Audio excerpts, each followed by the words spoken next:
experiencing God's goodness. Ano ba yung sabihin kapag sinasabi ko, experiencing God's goodness?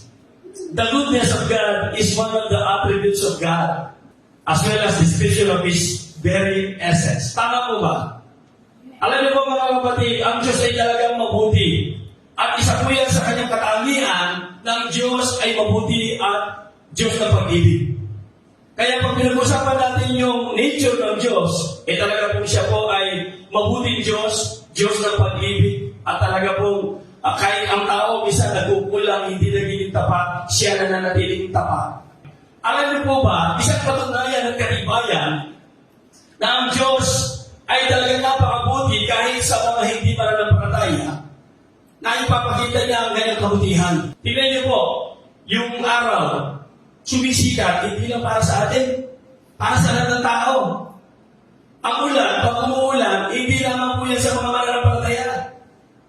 Masasabi natin na pwede maranasan ng iba yung blessings ng Panginoon dahil nandyan ang mga anak ng Diyos. Natitikman ang nararanasan din ng mga ibang tao ang pagliligtas ng Diyos o yung kanyang pagpapala. Ang Panginoon ay mapagbiyaya at puspos na kahabagan, banayad sa pagkagaling at dakila sa kagandahang loob. Ang Panginoon ay mabuti sa lahat at ang kanyang mga malumanay na kaawan ay nasa lahat niyang mga gawa.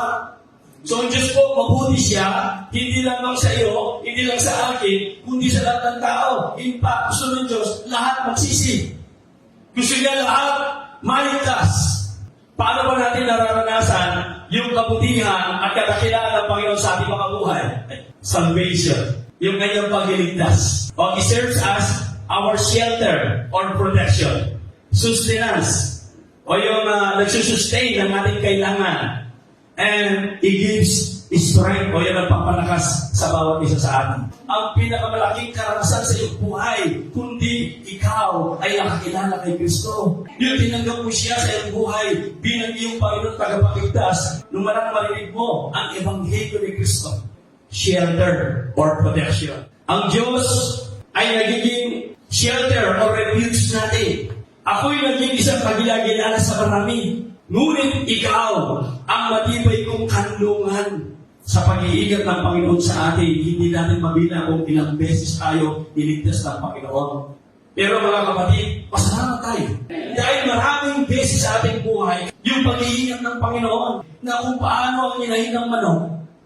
Kapag may dumarating na mga gustong kumain sa kanyang mga sisiyo, ang Diyos, tinatago niya tayo para tayong dinadala sa isang kanlungan.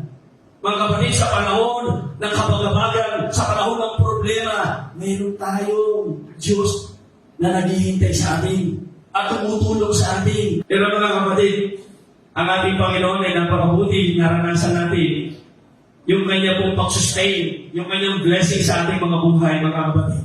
Ang kailangan lang, maging tapat tayo sa Kanya. Nararanasan natin sa ating buhay. Hindi lang yung kaligtasan spiritual, yung buhay na walang hanggan, yung kanyang protection, at saka yung kanyang provision. Mga kapatid, ang Panginoon nagpapalakas. Kapag kailangan mo ng kalakasan, palalasin ka ng Panginoon na kailangan mo lang lumapit lagi sa Kanya.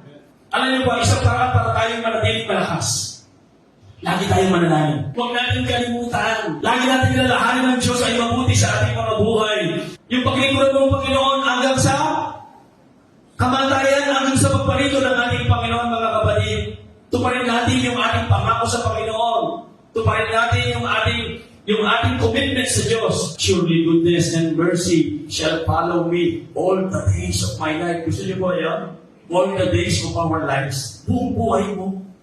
Nararanasan mo ang kabutihan at kaawan at pagmamahal ng ating Panginoon. Mga kapatid, napakagandang buhay yan. Praise the Lord.